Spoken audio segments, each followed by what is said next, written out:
Support for Colorado Today comes from Credit Union of Colorado. With access to over 30,000 ATMs and a mobile app, they're dedicated to offering the services of a big bank with a heart. Learn more at honestlygood.org. Support for Colorado Today comes from Safeway. Their pharmacists are here to help, offering a wide range of vaccines including flu, COVID, pneumonia, and RSV immunizations. Visit your local Safeway or schedule online at safeway.com/pharmacy. Over the weekend, someone tried to smash windows at the Center on Colfax, which supports the LGBTQ community. As of Sunday afternoon, the Denver Police Department had not said whether they're investigating it as a possible hate crime. While programming was canceled over the weekend, the center says it's back open as usual today. I'm Arlo Perez Esquivel. And I'm Bazi Kanani.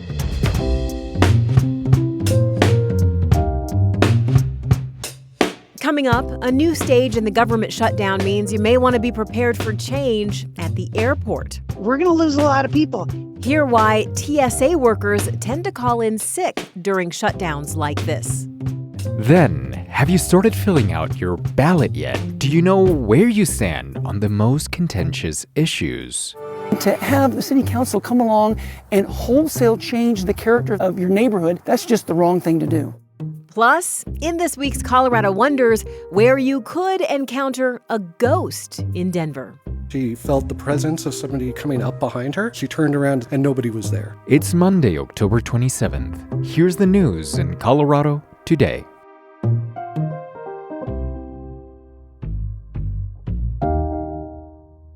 As the government shutdown drags on, this is the first week that federal workers must figure out how to pay the bills with no paycheck.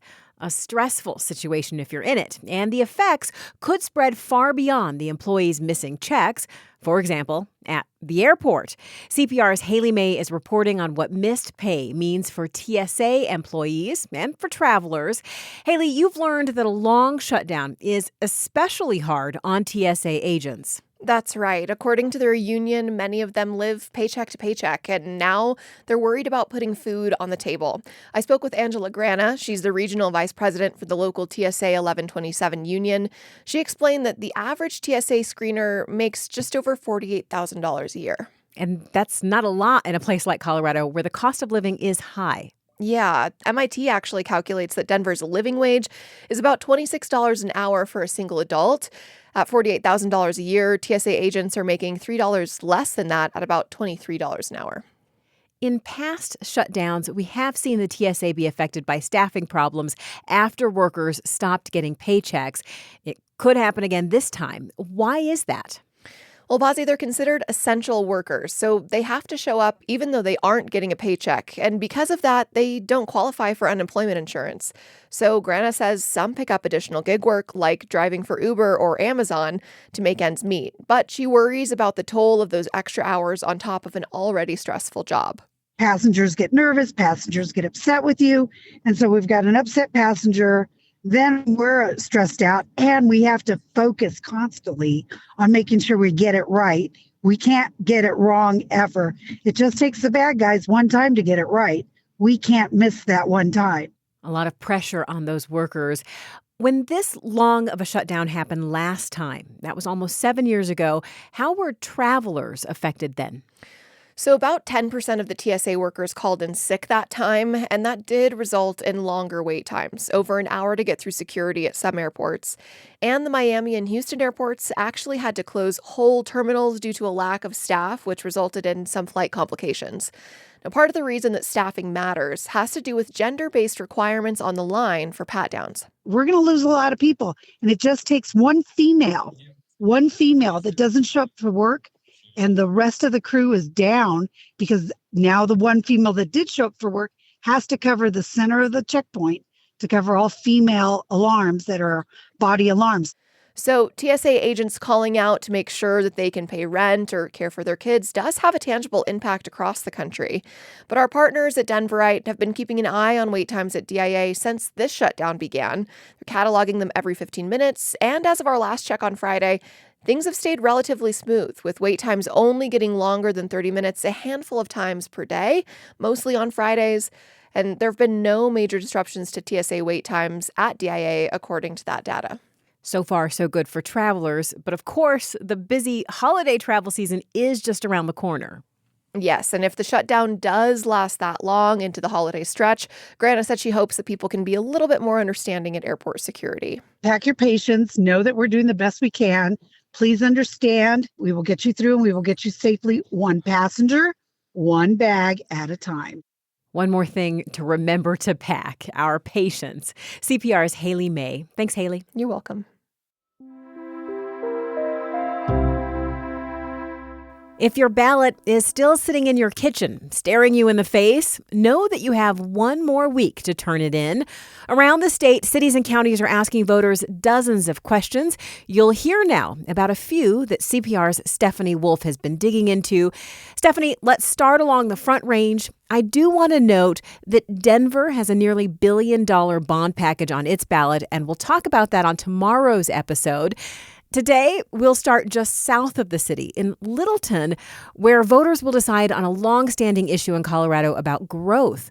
What's going on there? Yes, this is about how and where to allow new development in Littleton.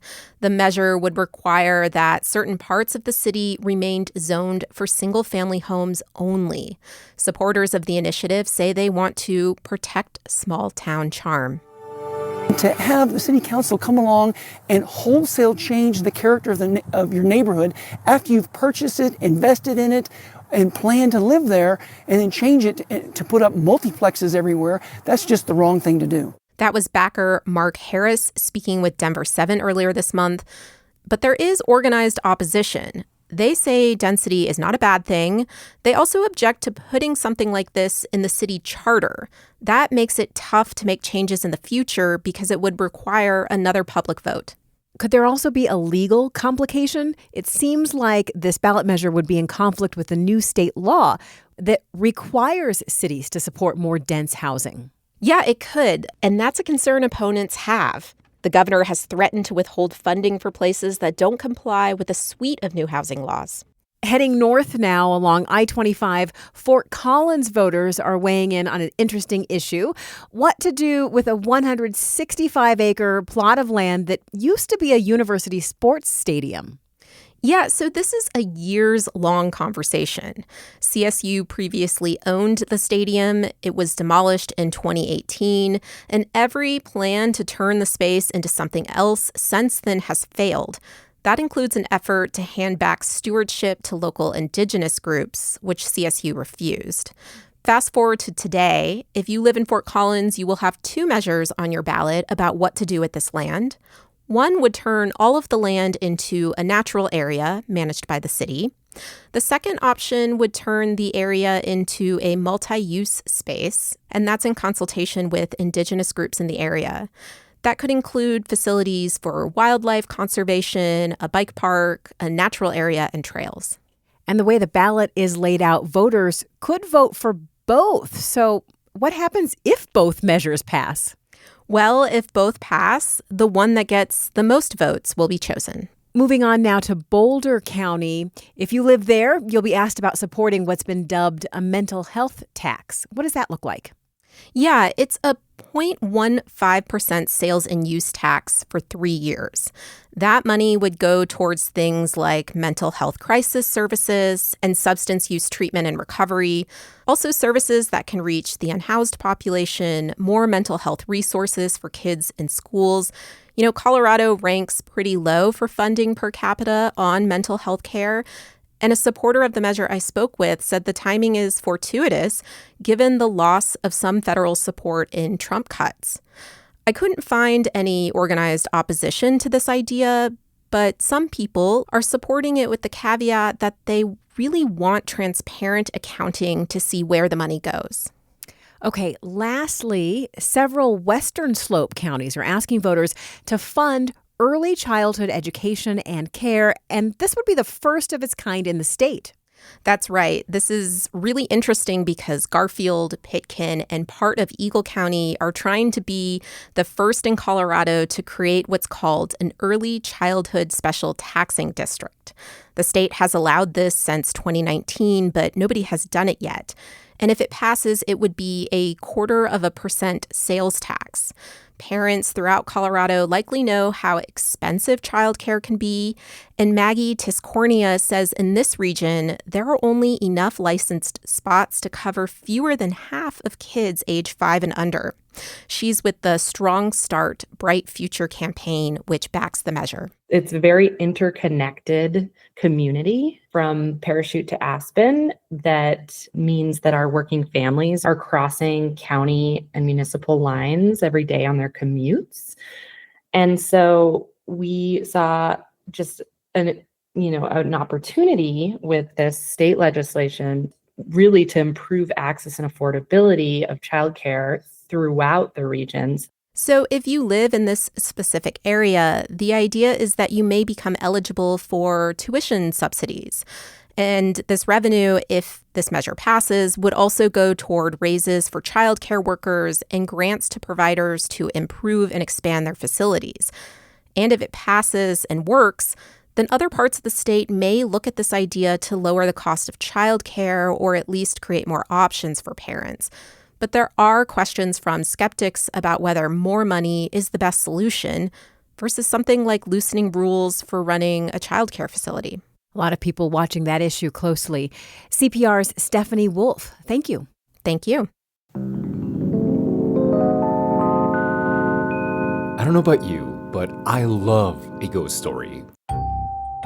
Back home, I grew up with tales like La Llorona, the weeping woman who steals children who are alone, and La Rodilla del Diablo, where the devil himself dried up our river. For Halloween, CPR's Elaine Tassi set out to discover if Metro Denver has any real ghost stories. Turns out, ghosts might be all around you. That's when Florence is around, is when you can smell either a jasmine or a gardenia or a rose. Alexis Esquivel, no relation, runs the front desk at the Oxford Hotel in Denver. Paranormal fans call it one of the most haunted hotels in all of Colorado, complete with the sight of a ghostly mailman, the sound of invisible children, and in room 320, a ghost named Florence. While they're in their room, they spread out and put out their toiletries. She'll just kind of shift them around a little bit.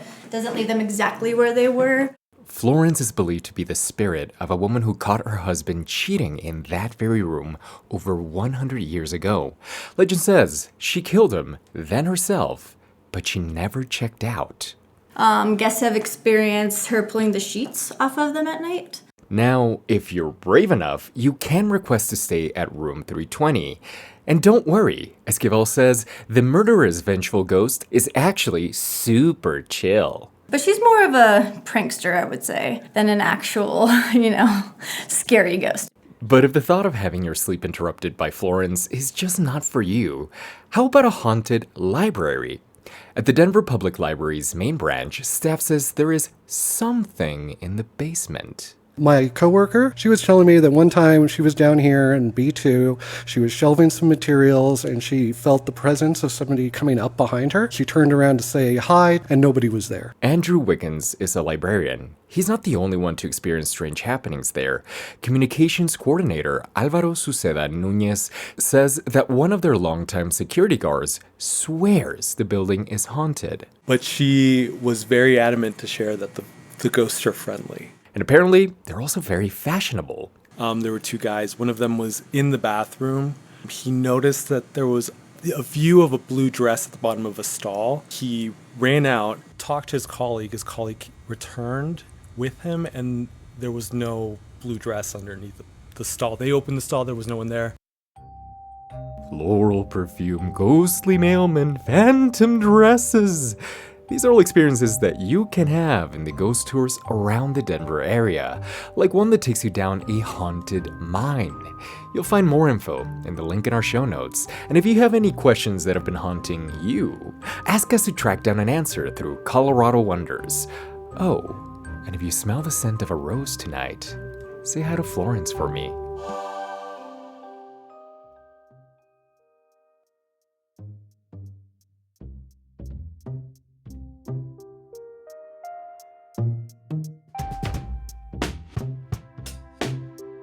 Additional reporting for today's show came from CPR's Sandy Patulga and Benta Berkland. Be sure to follow Colorado Today in your podcast app and leave a review. I'm Arlo Perez Esquivel. And I'm Bazi Kanani. This is CPR News.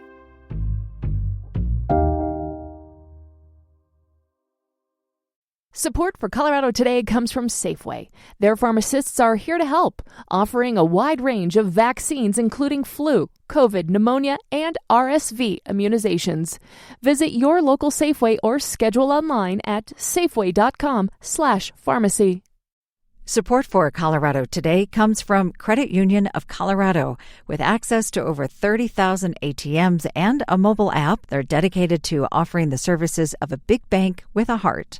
Learn more at honestlygood.org.